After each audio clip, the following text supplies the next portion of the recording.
cette conférence débat, bon, c'est une première pour les Tours du Haut, c'est la première pour les Tours du Haut. Donc, bon, pour ceux qui ne connaissent pas l'association, donc elle a été fondée j'ai fondé en 96 avec pour premier objet la physionomie de Paris. Donc on a beaucoup de travail depuis 2008 parce que Anne Hidalgo a décidé que Paris devait avoir la physionomie d'une ville du XXIe siècle.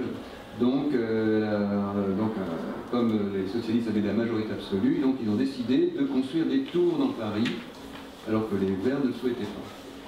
Et donc il y a les tours, mais aussi un urbanisme, un modernisme de rupture.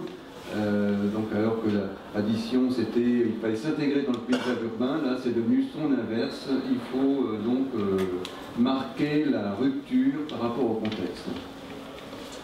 Donc l'association Mont 14 donc, a déjà fait des actions juridiques contre les tours du Haut. Donc on s'est opposé donc, au lancement du processus de révision simplifiée du plan local d'urbanisme à Masséna, avec pour premier argument qu'il y avait une tromperie parce que Yves Lion disait qu'en augmentant de 30% la hauteur, on allait augmenter de 30% la constructibilité. Donc ça, on y reviendra. C'est fallacieux. Compte tenu de la règle des gabarits à Paris, augmenter la hauteur, si on respecte la règle du prospect, eh bien, on n'accroît pas le nombre d'habitants, le nombre de mètres carrés construits. Donc aujourd'hui,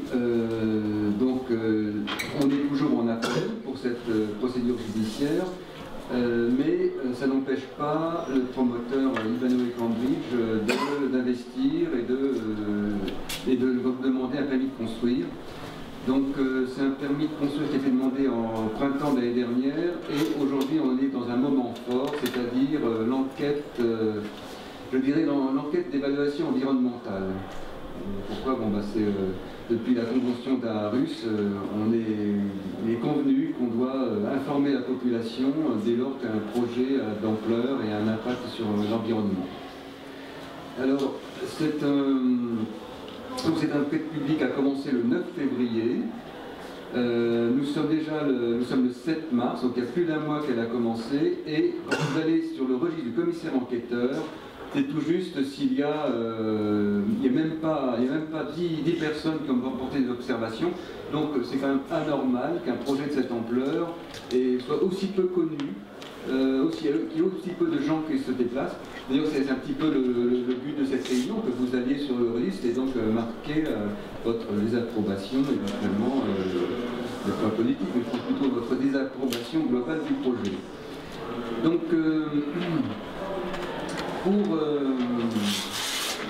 nous allons voir donc d'abord, la réunion va se décomposer en deux temps.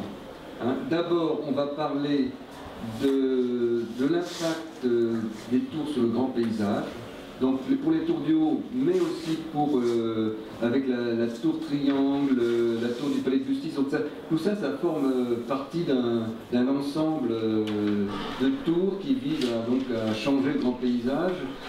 Et parce que même si on peut supporter à la rigueur une tour, on peut à la rigueur donc, faire une exception. Mais plus on met de tours dans le ciel parisien, plus on le transforme, plus on en fait autre chose. Plus on fait de Paris un petit peu comme à Londres. Londres maintenant c'est devenu une ville de tours. Donc on va commencer par ça. Et ensuite, on va débattre un petit peu. Avec les personnes qui sont dans cette salle. Donc je devais au départ, il était question que Thierry Paco vienne, ou Jacques Amaury.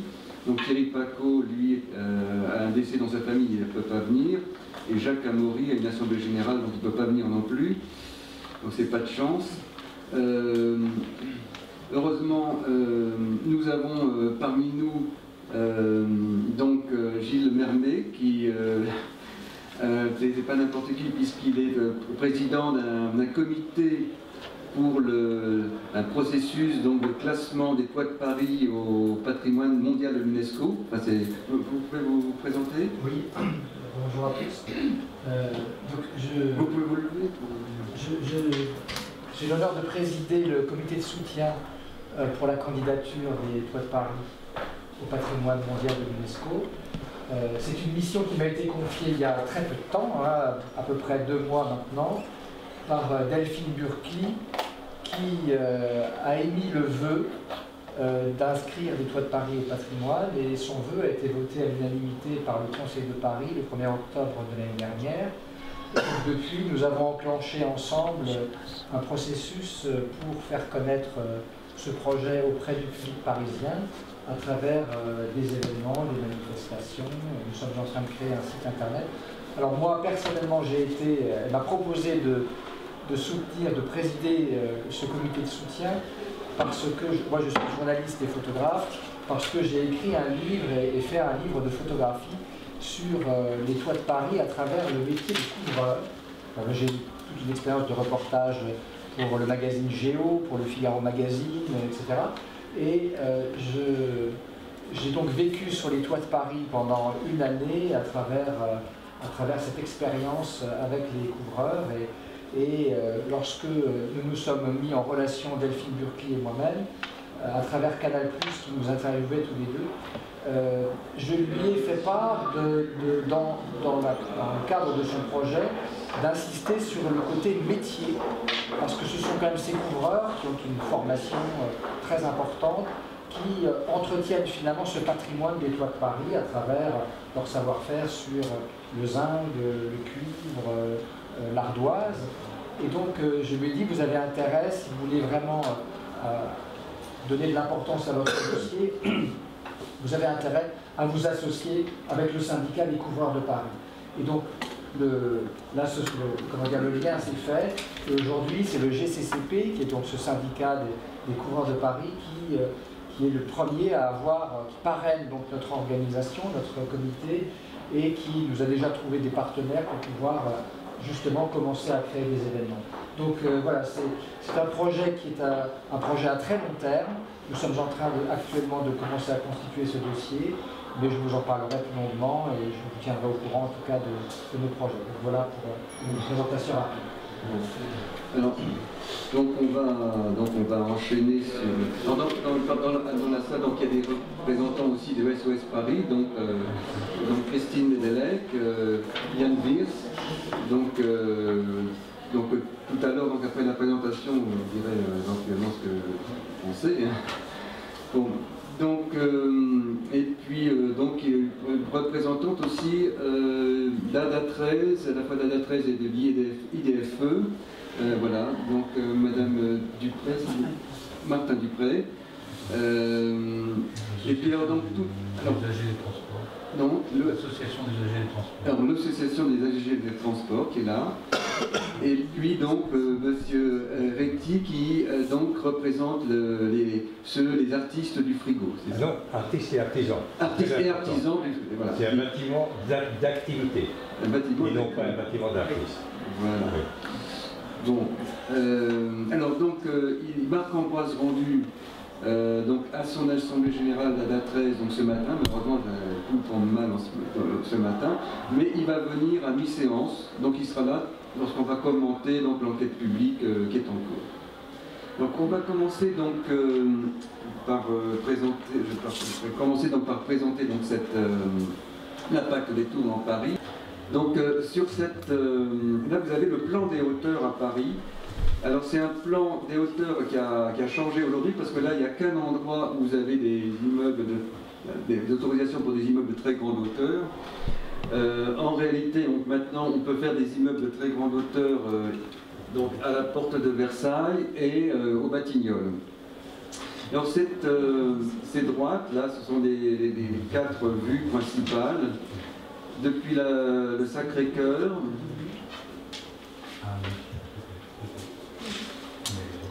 ici on est au Sacré-Cœur, ici donc depuis le pont depuis une berge de la Seine, là on est au pont de Sully, là depuis l'Arc de Triomphe et là depuis la Tour Eiffel.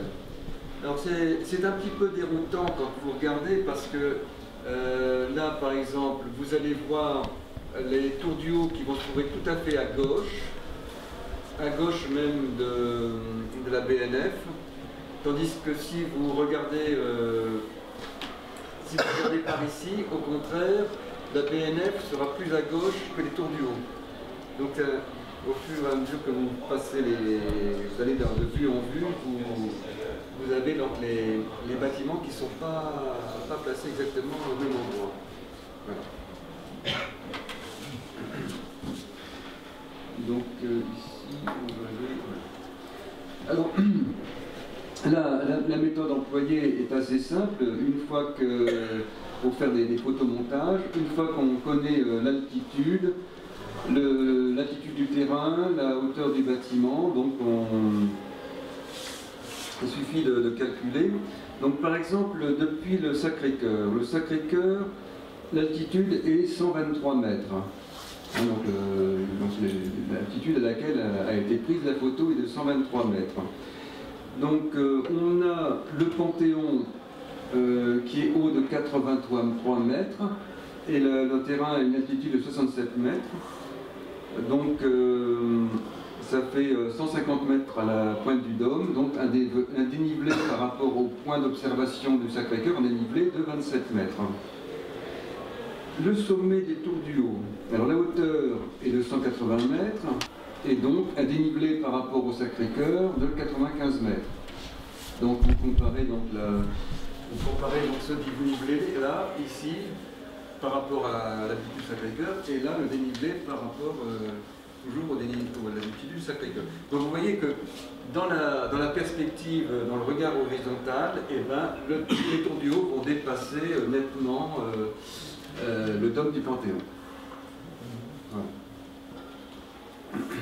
Donc j'ai fait ce calcul pour différents points de vue. Donc là, c'est depuis l'Arc de Triomphe, et ben, c'est la même chose.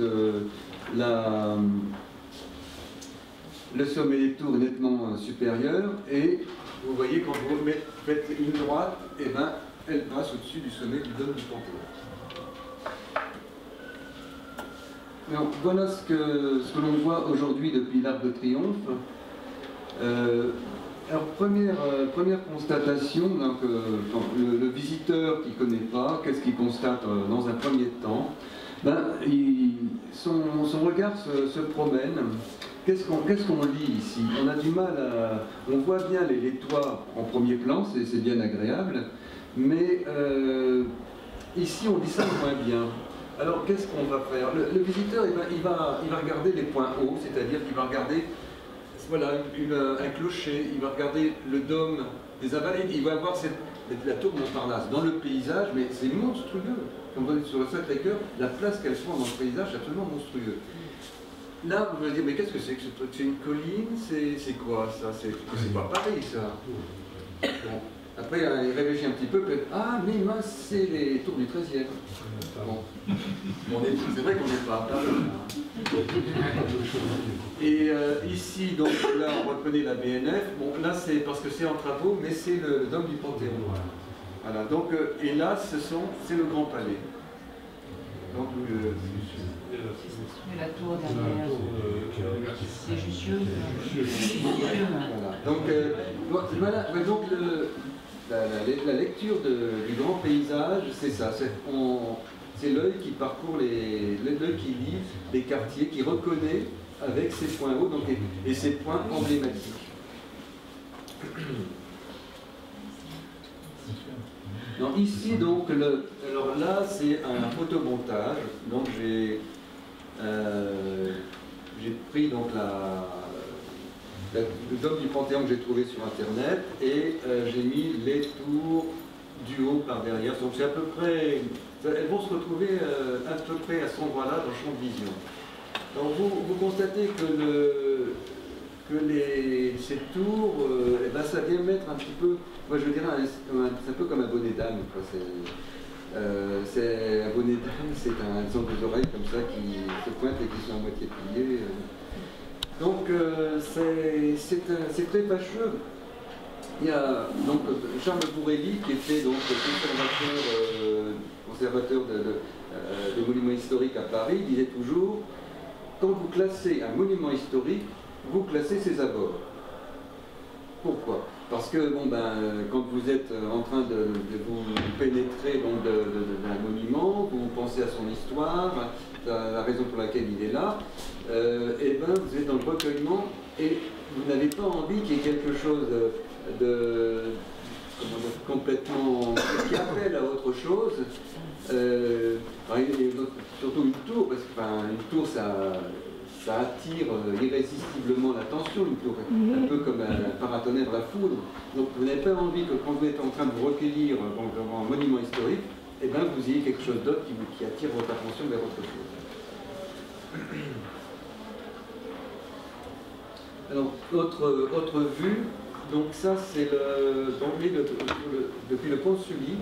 Alors je ne vous cache pas que c'est un gros plan, mais l'œil, c'est ça ce qui est merveilleux dans l'œil, c'est qu'il est capable de se focaliser, de se concentrer pour distinguer au loin.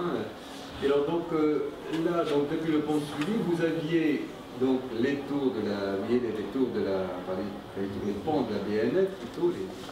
Et donc c'est un peu monstrueux, c'est pas une esthétique folle, et vous allez voir ça accentué, donc cet effet de modernité, de rupture, vous allez le voir accentué avec les tours du haut.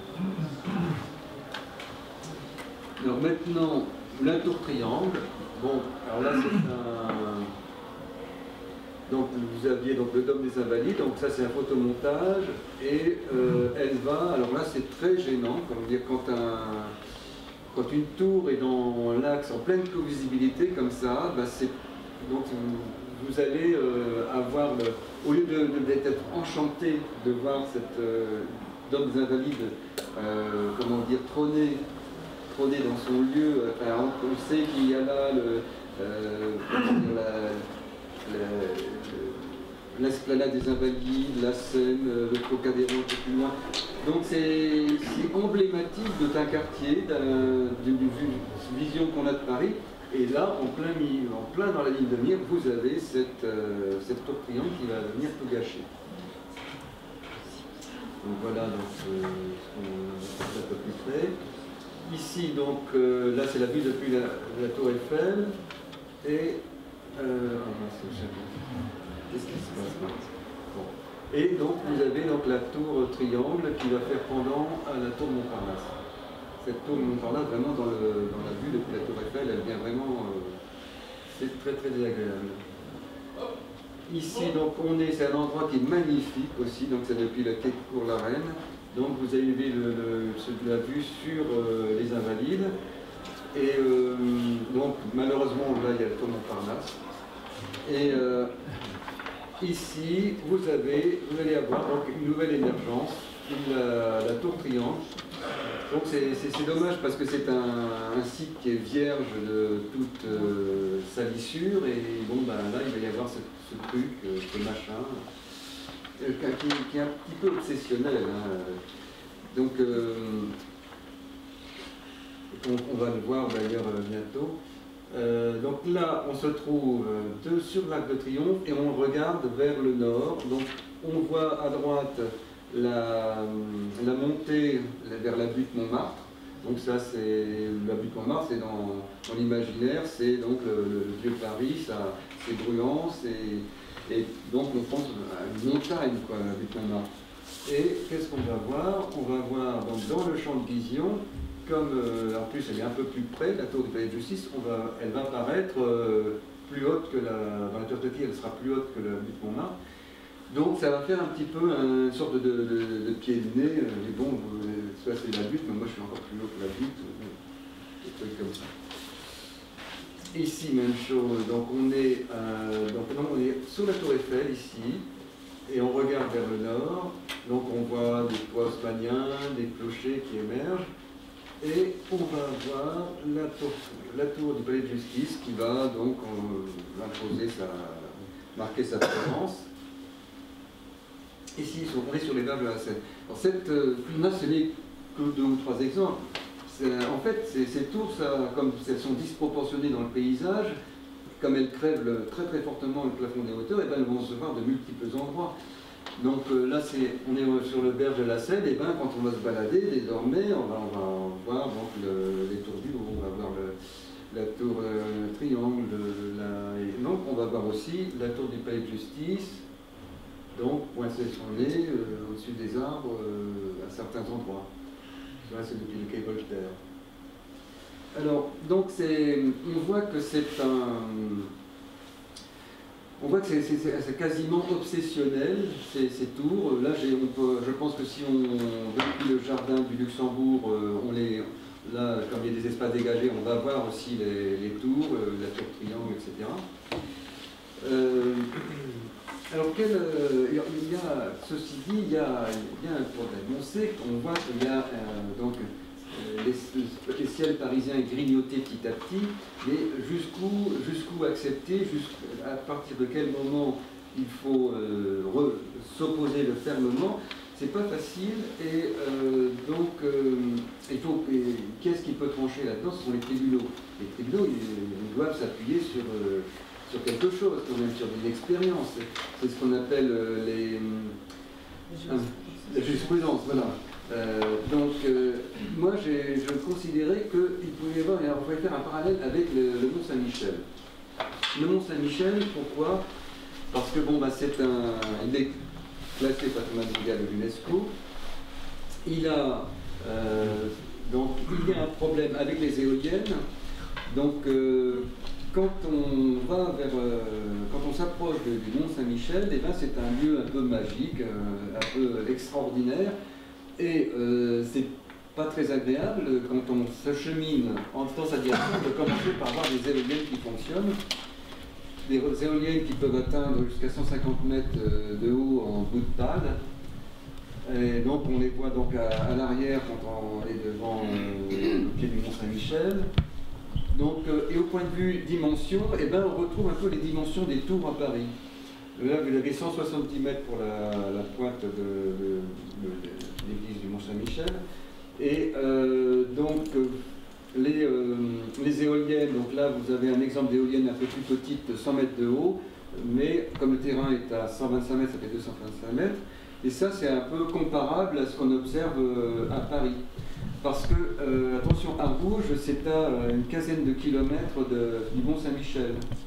Donc, comparativement, une différence de hauteur de 180 mètres, c'est à 6 ou 7 km.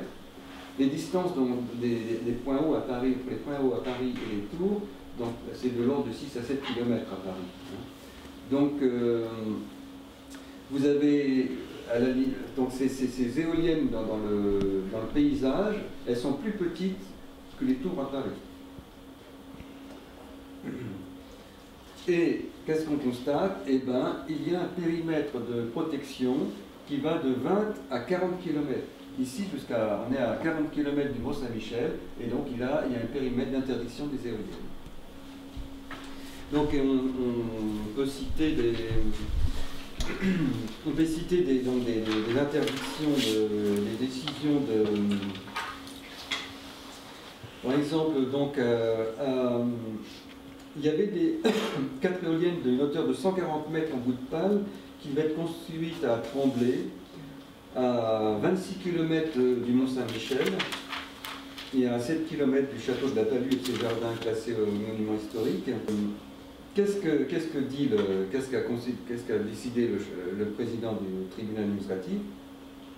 Considérant que les éoliennes culmineront à 230 mètres d'altitude, surplomberont le clocher du Mont-Saint-Michel situé à 153,70 mètres d'altitude, seront visibles depuis le Mont Saint-Michel, seront visibles depuis le château de la Balue, et que leurs pales seront visibles en axe majeur du château, eh bien, le tribunal annule l'arrêté du préfet autorisant la construction de ces éoliennes. Donc, le tribunal a aussi jugé que le commissaire enquêteur avait été partial. Celui-ci n'a pas fait une analyse suffisante dans la diversité de ses observations. Il doit être regardé comme ayant manqué dans l'exercice de sa mission au principe d'impartialité auquel il était tenu. Il n'a parlé que de l'intérêt économique des éoliennes. Donc ça, par contre, on voit ici que ça n'empêche pas de construire des éoliennes quand même. Il y a des endroits où on peut en construire en Normandie. Alors ça, c'est un exemple de l'impact des éoliennes quand on apprécie ça, c'est le château un petit château. Là, c'est le château de la Balue. Donc c'est classé monument historique. Et donc les éoliennes devaient se situer dans l'axe de ce château. Alors, donc maintenant, donc pour juger de l'impact des tours, il y a aussi donc ce qu'en pense l'UNESCO.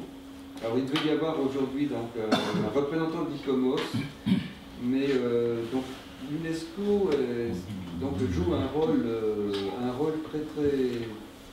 très difficile. Donc c'est un peu un gardien,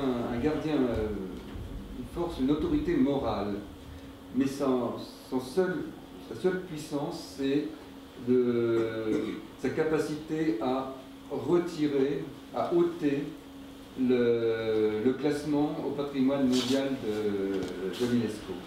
C'est sa seule force, c'est la seule force qu'il a.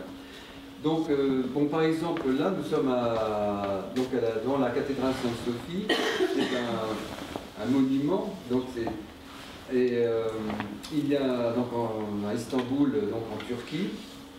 Et donc il y a eu des personnes qui ont construit des tours derrière la cathédrale.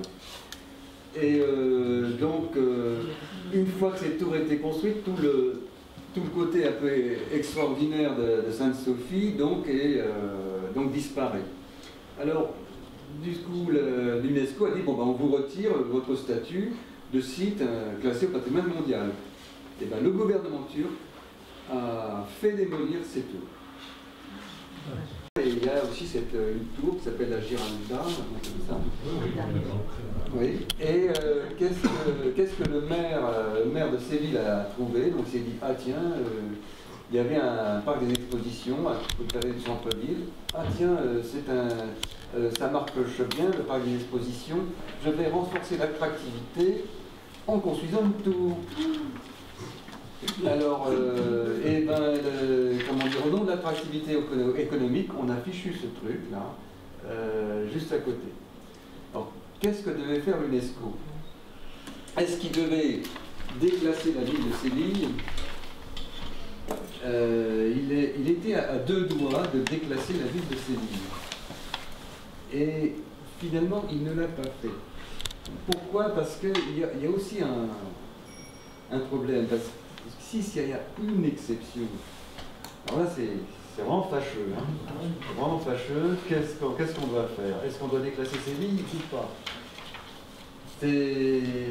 Après avoir longtemps hésité, c'est quand même une très belle ville et il a fini par laisser ce truc.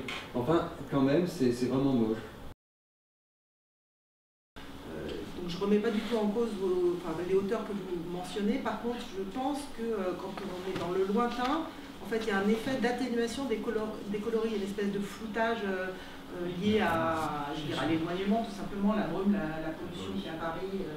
Voilà. Et donc, du coup, le fait que ça revienne, ça revient en premier plan, ce qui est un peu gênant dans la lecture, je trouve. Voilà. Oui. La présentation du document, c'est quand même de bonne guerre, de dire qu'on montre une photo flatteuse, enfin, argumentant bien le truc, quand on voit les millions d'euros déjà dépensés en vue publicitaire et tout. Vous avez vu la revue sur les tours du haut, là, qui est distribuée à Bolo, en papier glacé, 10 pages et tout. Que là, ce soit une vue qui montre bien. Non, mais on va pas montrer un truc à jour du plan, on ne voit pas les tours dans le fond. Non, c'est pas ça que je veux dire. C'est ça, c'est l'avocat du diable. Attendez, madame a raison. C'est vrai que quand vous regardez dans le lointain, la vue n'est pas la même partant quand il y a des nuages. Quand il y a des nuages, ou quand il y a un beau soleil, qui a un bon éclairage, quand il y a un bon éclairage, vous pouvez voir vraiment très loin. Parce qu'à l'œil, ça voit beaucoup mieux que l'appareil photo. Là, si on voit bien, la photo est bonne, c'est parce que j'ai fait appel à un photographe professionnel qui a pris des photos par beau temps. Mais d'une manière générale, l'œil est un organe merveilleux. Non, mais je ne dis pas le contraire, je dis juste que dans le photomontage, le fait d'avoir des couleurs qui sont presque plus vives que le premier plan. Alors c'est vrai que j'ai été obligé de prendre ce que j'avais. Hein, c'est vrai que la couleur sera un peu atténuée par l'effet distance. Mais ça ne détruira pas la hauteur. Mais de toute façon, vous êtes obligé de partir de l'image faite par l'architecte, qui est mensongère aussi dès le départ. Donc, oui. Voilà. Moi, c'est Jacques Angouli du CG de transport du 13e. Oui. Donc, je suis dans la concertation depuis 97, depuis longtemps. Donc, les Tours du Haut, on a eu un groupe de travail sur le sujet. Voilà. Oui. Et moi, enfin, sans rentrer, si on doit rentrer sur l'enquête publique, je en parlerai après. Mais le problème des tours du haut, et puis c'est que non seulement il y a 2 tours, mais que si vous lisez bien le document d'enquête, il y a encore 3 immeubles de grande hauteur prévus dans le quartier Masséna-Bruneseau. Donc il y a 5 tours prévus. Et d'autre part, moi je m'intéresse à Bercy-Charenton parce qu'on a un projet de musée des transports innovant dans ce secteur. Là aussi, la mairie de Paris veut faire des tours de 180 à 120 mètres au bord du périphérique. Donc il y a 2 ou 3 tours, je ne sais pas, je ne me souviens plus, mais enfin, qui étaient, oui, il y a même plus que ça, voilà, qui sont prévus. Donc il y a semble-t-il, comme tu disais, je ne sais pas, une volonté de Madame Hidalgo de ceinturer de tours Paris. Voilà. C'est assez bizarre. À un moment du Grand Paris où on veut au contraire relier, ouvrir, etc. Donc c'est pour ça que, et même dans la concertation par Rive-Gauche, il était dit on veut relier Paris à sa proche banlieue, à Ivry, etc.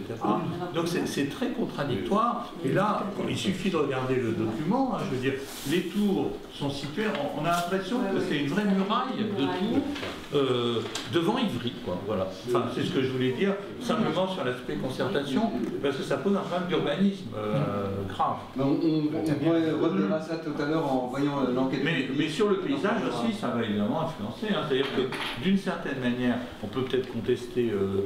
Moi, je ne conteste pas, bon, voilà, c'est comme ça, mais on en aura d'autres. C'est-à-dire qu'effectivement, on risque d'avoir un paysage effectivement type londonien, des espèces de tours un peu partout. Mais pour les motivations de Mme Hidalgo, c'est clair, elle fait concurrence à la Défense, comme chacun sait, n'est pas à Paris. C'est plutôt Courbevoie et Nanterre. La tour du palais de justice, les recours sont encore ouverts? Non. Ah bon, c'est bien ce qui me semblait. Donc là, c'est un combat d'arrière-garde, c'est terminé, là, ça sera fait. À moins de la faire démolir par l'UNESCO, mais enfin... Non, par contre, moi je fais un recours contre les tours à Masséna. Bon, je dis ce que je dis, c'est que c'est pas une opération isolée, la tour à Masséna, c'est un ensemble de tours tout partout autour de Paris, et que pour cette grande opération, il aurait fallu consulter tous les Parisiens. Donc il y a une faute de procédure à ne consulter les Parisiens que pour un tout petit endroit. Et en plus, on le voit bien, il n'y a même pas 10 personnes qui ont mis des observations, il n'y a pas de publicité autour de cette enquête publique. Donc, la dernière grande consultation, c'était auprès de 120 000 personnes. Et parmi les 120 000, il y a 62% qui l'ont dit on ne veut pas de tour, même belle, dans Paris.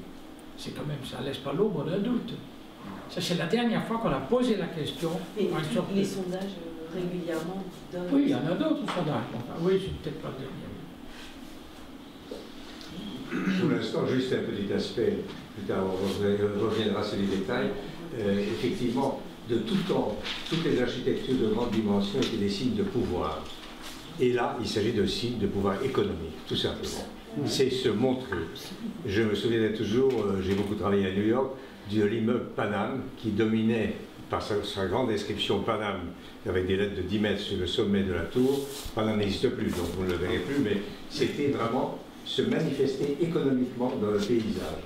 Donc c'est un bon argument contre, c'est uniquement des signes de pouvoir, comme les colonnes de la place Vendôme, comme toutes les colonnes qui viennent et qui ont été volées ailleurs. ou bien comme les arcs de triomphe, signe de guerre, signe de pouvoir, signe de grandeur. Eh bien, ce type de tour, c'est rien de plus. Mais c'est pour ça, à mon avis, qu'on ne peut pas s'opposer aux tours dans l'absolu, parce que de toute façon, toute époque a eu, avec ses princes, la volonté de pouvoir. La seule chose qu'on peut faire pour être entendu, à mon avis, c'est de les mettre dans des endroits vraiment où ça ne démolit pas le paysage. Par exemple, à la Défense, où c'est super. Donc, je pense qu'il faut quand même raison garder et admettre cette nouvelle architecture si elle est bien faite. Mais, encore une fois, que ça s'harmonise avec le paysage. Je pense que c'est ça, c'est la juste limite pour être entendu, à mon avis. Pourquoi laisser place à la grandiloquence? Pourquoi laisser place à la grandiloquence? Il ne faut pas sous-estimer le pouvoir des citoyens, quand même. Et je pense qu'on l'utilise insuffisamment. Alors, moi, je pense qu'il y a encore autre chose, mais si on rentre dans le débat plus général, quoi. Je sais pas, si Marc n'est pas là. On peut peut-être commencer, parce qu'on ne va peut-être pas l'attendre si on ne sait pas je vais quand même d'abord répondre. Oui, d'accord. Je vais répondre parce que là, l'enjeu, donc, parce qu'Anne Hidalgo veut faire voter à nouveau pour la tour triangle. Hein. Oui. Et il y a donc le lobby donc des architectes, mais aussi le MEDEF, etc., qui fait donc pression maximale sur les conseillers de Paris BMP au motif que bon, il faut changer, il ne faut pas muséifier, il faut donc faire en sorte d'accroître l'attractivité de Paris. Alors là, c'est un grand maître mot, augmenter l'attractivité de Paris. Mais l'attractivité de Paris, bon, sur le plan économique, bon, on en a discuté donc, à la réunion de SOS Paris donc, le 25 février, et ben, c'est totalement illusoire. Les tours ne créent pas d'emplois, elles logent éventuellement des emplois, mais elles n'en créent pas. Les tours, quand on regarde bien, donc, et puis c'est un mauvais motif donc en faire à la tour, à la porte de Versailles, parce que donc on avait l'orientation de la ville de Paris, c'est qu'il y a un déficit d'emploi à l'est et un excédent à l'ouest, donc c'est pas du tout dans l'orientation. Bon, et puis en plus, ça vient à l'encontre du bon fonctionnement du parc d'exposition. Ça l'empêche, les emplois qui vont là-dedans, ça n'a rien à voir avec l'activité du parc d'exposition. Autrement dit, ça n'a rien à voir. Autrement dit, l'argument de l'attractivité pour la tour triangle, ça ne repose sur rien. Il y a juste une chose. Moi, j'avais rencontré donc un des dirigeants des Beaux-Arts, des directeurs du développement du Libaï, donc il y a quelques années. Ils avaient convoqué donc, les différents représentants du collectif, et donc pour essayer de nous faire changer d'avis, donc de nous sonder, voir ce qu'on avait dans le ventre. Et alors moi, du coup, je me suis dit, moi je vais le sonder lui aussi. Et alors, je lui ai dit, moi écoutez, oui, finalement, esthétiquement, moi je vois pas, est-ce que vous voyez vraiment un argument sérieux avec le plan esthétique à cette tour triangle? Il me dit, il y a objectivement, il y a une chose qu'on ne peut pas lui retirer, c'est que c'est un totem. Ça, c'est évident, c'est l'intérêt donc premier d'une tour, c'est son attractivité totémique, parce que ça se prête tout à fait à avoir en elle une image de la puissance, et puis l'effet que ça vous fait, c'est qu'on se laisse emporter par la hauteur, par la dimension, par la disproportion. Donc c'est tout à fait prédisposé à incarner donc le totem. C'est ça l'attractivité de la... Oui, et il faut ajouter quand même la taxe aux professionnels et les plus-values considérables qui sont réalisées sur les terrains par les propriétaires, hein, selon qu'ils sont publics ou privés quelquefois. Par exemple, pour Batignolles, c'est la SNCF qui réalise la plus-value. Et les tours du haut, je ne sais pas, qui appartiennent aux terrains, mais il y a aussi des plus-values réalisées sur les terrains. C'est important, l'aspect financier est très important pour les municipalités. Là, on ne va pas rentrer dans les détails. Non, c'est pas le détail. Parce que les tours, c'est milliards de plus ou de moins. Parce que les tours, c'est aussi coûteux donc, à construire, mais aussi donc, en point de vue des charges. Hein, donc c'est pour ça qu'on ne peut pas en faire des logements sociaux. Hein, les seules tours habitées à Paris, c'est les tours du front de Seine. le prix des appartements et les coûts des charges. Non, c'est sur des. Oui, les tours 13e, c'est une autre catégorie d'appartements. Mais les tours vraiment hautes dans le fond de Seine, elles sont habitées par des gens qui ont beaucoup de moyens. Dans le 13e, elles sont habitées, mais les charges sont les autres. Oui, ce qu'on pouvait reprocher à la 13, à la concertation, puisque j'étais présent, comme certains ici, c'est qu'effectivement, la 13 a en quelque sorte accepté l'existence des tours en disant à condition que les pieds d'immeubles soient aménagés pour la population. Et c'est là où notre association, les Frigo APN des 91, s'est élevée contre, pas contre la thèse, mais contre cette idée, c'est de discuter des aménagements des rez-de-chaussée qui confortent l'existence des tours, il faut juste refuser l'ensemble. Voilà. Dernière remarque. Je suis adhérente de la 13, mais je ne suis pas mandatée, puisque précisément en ce moment, il y a l'Assemblée générale, où ce point doit être abordé. Ce qu'on m'a donné, c'est les deux prises de position qui sont possibles et qui doivent être aujourd'hui en débat, et je ne sais pas s'ils vont majoritairement approuver l'une ou l'autre des positions. Alors je vous l'ai dit, puisqu'on m'a envoyé un papier hier, il y a une position, je dirais entre guillemets, modérée, qui porte sur 3 points. Premièrement, concernant l'enquête publique, en demandant qu'elle soit élargie à Ivry-sur-Seine, qui est une ville impactée directement par le projet sur le plan environnemental. Et que deuxièmement, l'étude d'impact devrait être complétée en particulier sur 2 points. Le volet paysager, puisque on est en train de comprendre, notamment dans les brochures que vous évoquiez, qu'il y aurait une simulation de 5 ou 6 immeubles de grande hauteur, puisque derrière les deux qui font l'objet de l'enquête publique, il y en a en fait une autre tout de suite derrière et 2 autres en pointillé. Je vais les montrer. Voilà, donc je pense que c'est important d'intégrer ça pour avoir une vision plus réaliste de l'impact sur l'ensemble du paysage urbain en projet. Et l'étude d'impact devrait également inclure une étude aérolique pour préciser l'organisation des espaces des pieds de tour pour améliorer le confort des piétons. C'est ce que vous indiquez sur la focalisation de la 13 sur le public et les gens qui vivent quand on implante une tour de bureau dans un espace urbain. Sur le projet proprement dit, ADA 13, dans la version entre guillemets modérée, dit qu'il faudrait rendre public les espaces de pied de tour et les aménager en intégrant les contraintes de confort bioclimatique. Et il faudrait intégrer les halls d'entrée des immeubles dans l'espace public et réserver les surfaces pour implanter des services aux habitants. Donc ça, c'est la version 1, la position modérée. La position plus engagée contre les tours, elle dit, en s'appuyant sur l'ensemble des arguments que je viens de donner, mais en ayant une plus forte sensibilité environnementale, que l'impact paysager important des 5 ou 6 immeubles de grande hauteur, surtout du O1 qui est la plus haute, et leur mauvaise performance environnementale et intrinsèque, appelle une condamnation de ces tours. Ces 15 000 emplois potentiels dans les bureaux vont générer des problèmes de déplacement en heure de pointe, de surcapacité de parking, et que ça, c'est pas du tout pris en compte dans le projet actuellement. Et ensuite, la difficulté de faire coexister sur le même site des formes urbaines différentes de celles de l'habitat et les autres activités. Donc, ils disent l'opposition à ce projet pourrait être affirmée, sachant qu'elle conduit à un recours contentieux. Et ensuite, le cadre de la tour triangle. Donc voilà un peu les deux, la position modérée d'une part et la position qui aboutirait à s'associer au contentieux.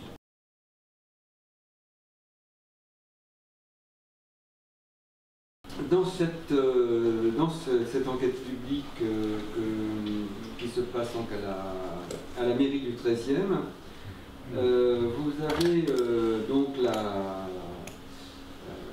vais vous présenter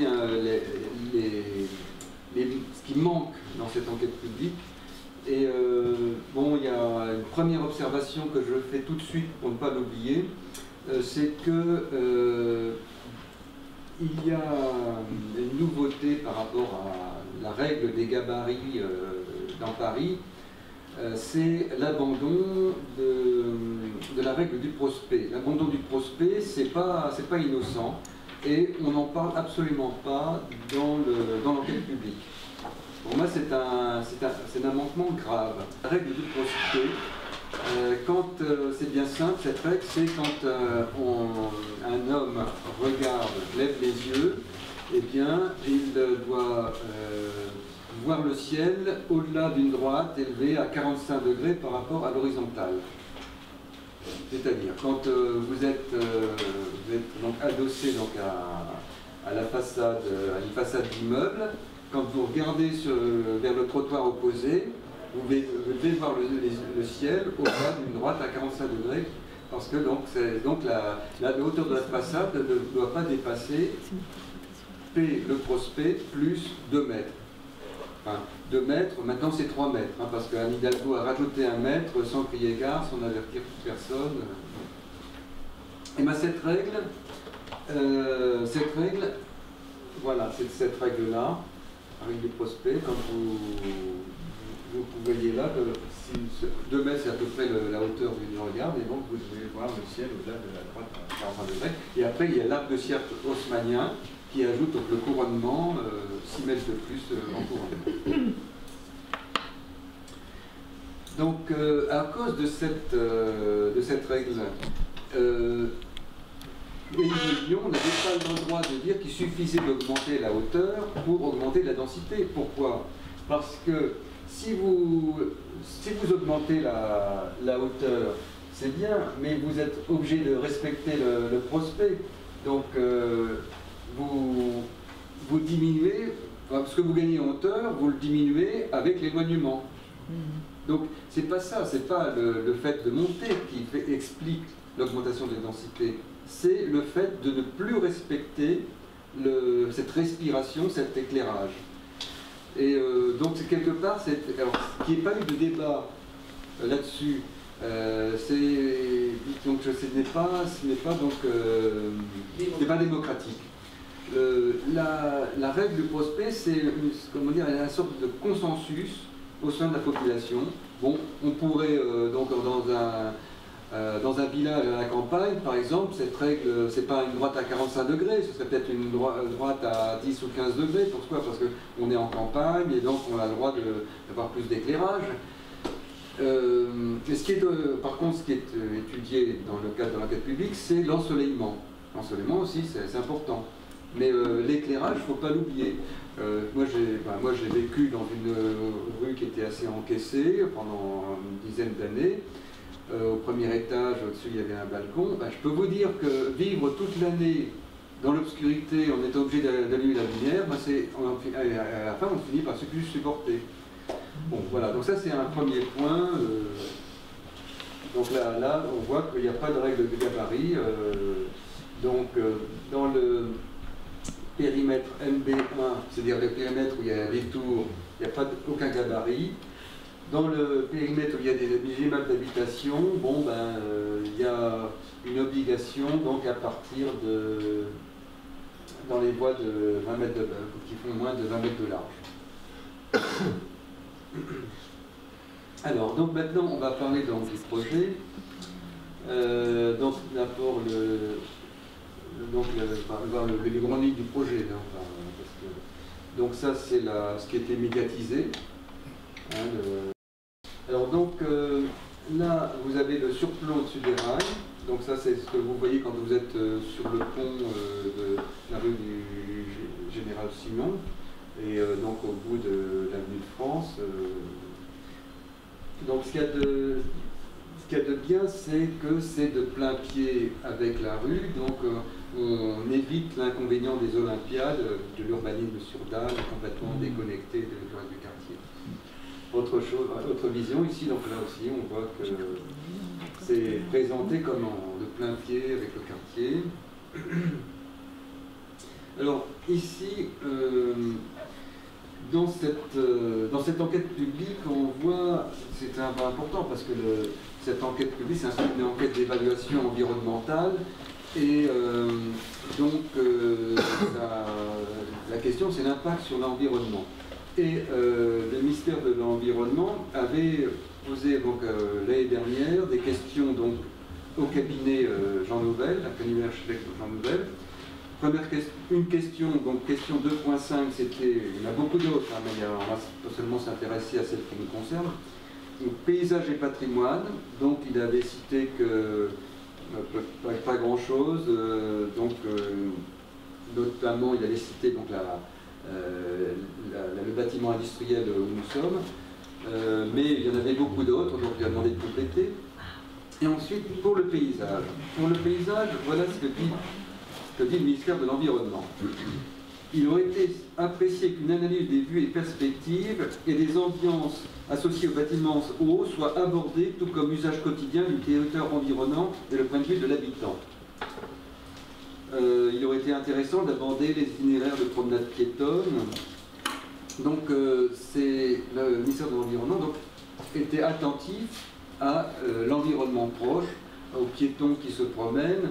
Donc c'est un peu le style de préoccupation manifestée habituellement par la DAPRES.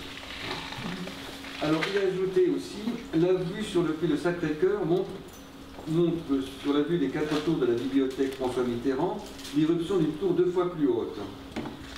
Cette émergence apparaît réduite au niveau des berges confluant au Saint-Louis. Il aurait été intéressant de présenter les vues du projet depuis d'autres vues privilégiées de revue. Il y a différents points de vue proches, trop proches, qui sont cités. Donc là, vous voyez l'ensemble des points de vue qui sont bien étudiés. Alors, là, depuis la vue de France, on voit des immeubles très modernes, avec du béton, du verre, du fer, bref, c'est un univers très minéral. Donc la tour du haut, finalement, là-dedans, ça va, quoi. Pas de problème. Ici, c'est un univers futuriste aussi. Donc sur la droite, on reconnaît là au fond, l'endroit où nous sommes. Et là, on va voir que, voilà, donc il est prévu d'en construire d'autres, tours, blocs, etc. Donc la tour du haut sont dans le reliement. Ici, c'est l'autre vue depuis le pont national, donc même chose. Et ici, c'est la vue depuis les rails à Ivry.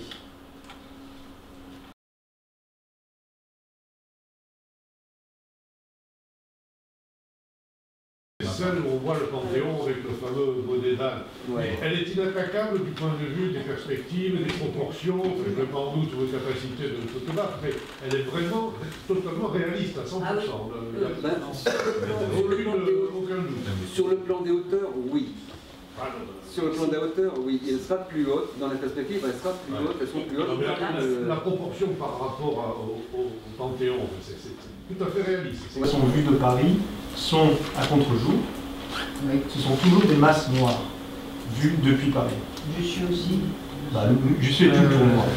Non, pas les tours qui sont à Bagnoles. On va concentrer une population folle dans un endroit invivable, avec un bruit monumental, les chemins de fer, peu de place, donc une surdensité. J'apprends ce matin donc, que la ligne 10 ne serait qu'à 2030. Alors ça, c'est l'info de ce matin pour moi, qui est absolument dramatique, parce que déjà, rien que pour venir ici, sans véhicule, c'est assez compliqué. Donc je me demande comment on va réussir à faire vivre, j'avais estimé à peu près 10 000 personnes, plus tous les employés qui vont venir, les va-et-vient du matin, ça va être une zone absolument infernale. Est-ce que c'est d'intérêt public? Est-ce que c'est d'intérêt public? Ou est-ce que c'est le service de l'intérêt privé qui se sert de ces arguments pour faire ses affaires?